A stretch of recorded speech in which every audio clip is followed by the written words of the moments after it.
Caríssimos irmãos e irmãs, estamos celebrando hoje a solenidade de São Pedro e São Paulo, apóstolos da Igreja.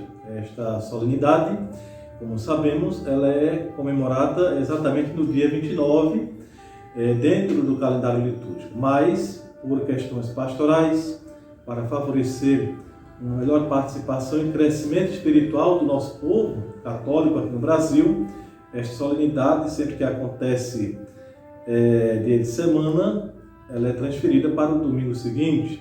E no Evangelho de hoje, Jesus pergunta aos seus: e vós, quem dizeis que eu sou? E Simão Pedro, representando o grupo dos apóstolos, ele diz: tu és o Cristo de Deus vivo. E estas palavras, Jesus promete-lhe solenemente o primado sobre toda a igreja, ou seja, em resposta, o Senhor revela-lhe que a missão que a Pedro está sendo confiada é de ser a pedra, a rocha, o fundamento visível sobre o qual está construído todo o edifício espiritual da igreja. O primado de Pedro e de seus sucessores está claro no Evangelho, sobretudo no Evangelho de São João, no capítulo 21, versículo 15, onde Jesus Cristo, aparecendo ressuscitado, vai fazer aquelas perguntas a Pedro: Simão, tu me amas mais do que estes? E aí Pedro exerceu este primado, como encontramos também em diversas partes dos Atos dos Apóstolos. Pedro foi bispo de Roma, onde foi sepultado, e o próprio Santo Inácio de Antioquia refere-se à Igreja de Roma como aquela que preside a aliança do amor. Santo Irineu de Leão fala da Igreja Romana, a mais antiga, a maior, a conhecida de todos, fundada pelos gloriosos apóstolos Pedro e Paulo, com a qual todas as outras, em virtude de sua posição de prioridade, devem estar de acordo. Nesse sentido, prezados irmãos e irmãs, isto todos nós já somos conhecedores, pois faz parte da doutrina fundamental da Igreja.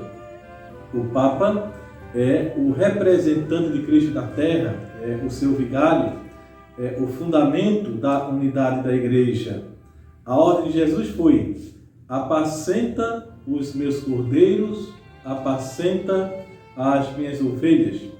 Aqui estava, então, presente essa investidura no Supremo Poder.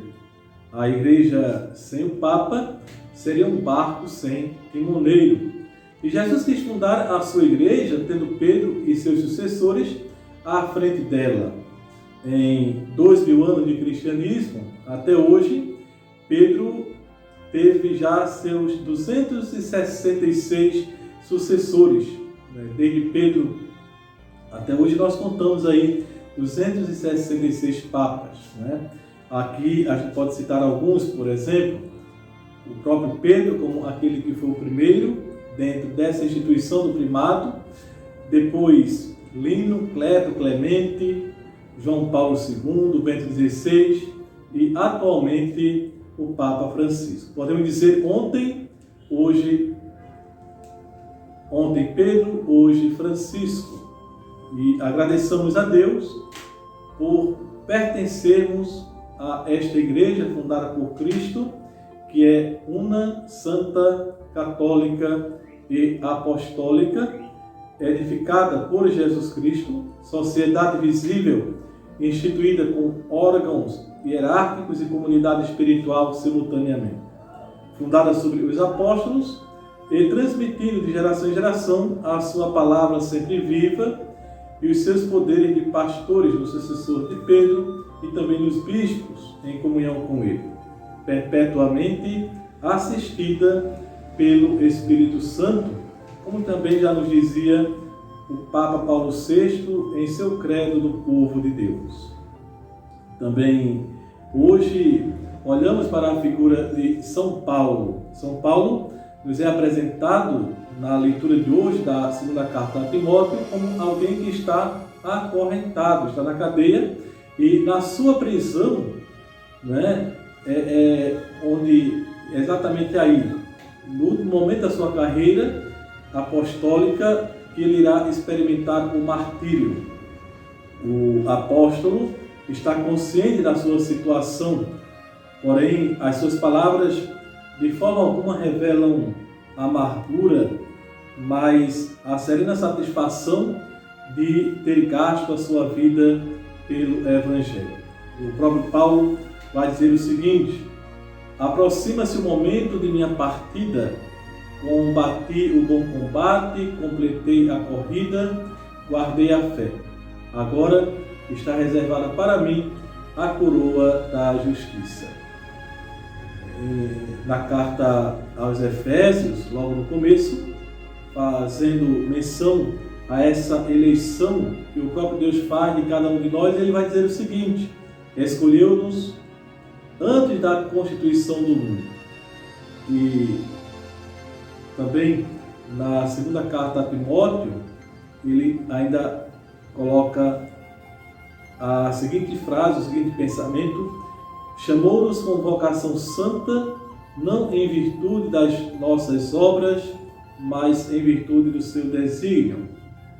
Portanto, prezados irmãos e irmãs, olhando para as figuras de Pedro e de Paulo nesta solenidade, também nós somos convidados a pensar que, pela nossa condição batismal, o Senhor nos chama a todos à santidade, e essa é uma vocação exigente, muitas vezes heróica, pois Ele não quer seguidores tíbios, medrosos, discípulos de segunda classe.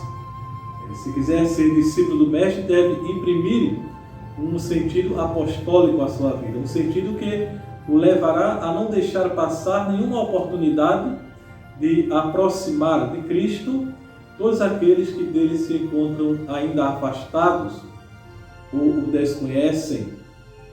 E nesse sentido, a nossa missão é aproximar esses irmãos da fonte de alegria, da paz e da plenitude. O Papa Francisco, na sua exortação apostólica Gaudete et Exsultet, vai dizer o seguinte: cada cristão, quanto mais se santifica, tanto mais fecundo se torna para o mundo. Assim nos ensinaram os bispos da África Ocidental. Somos chamados, no espírito da nova evangelização, a ser evangelizados e a evangelizar através da promoção de todos os batizados, para que assumam as suas tarefas como sal da terra e luz do mundo, onde quer que se encontrem. Peçamos, portanto, nesta solenidade, a intercessão desses dois grandes apóstolos, colunas da Igreja, São Pedro e São Paulo, para que saibamos converter em situação oportuna, né, qualquer circunstância que se nos apresente. Dirijamos-nos com confiança, sobretudo, a Nossa Senhora, aquela que é a Rainha dos Apóstolos, que do céu guia e apoia o caminho do povo cristão. Como a igreja primitiva, que rezava por Pedro enquanto ele se encontrava na prisão, estejamos também neste dia unidos ao Santo Padre, o Papa Francisco, pedindo a Deus que lhe dê coragem, que lhe dê força, que lhe dê perseverança no ministério petrino. Abençoe-vos Deus Todo-Poderoso, Pai, Filho e Espírito Santo. Amém.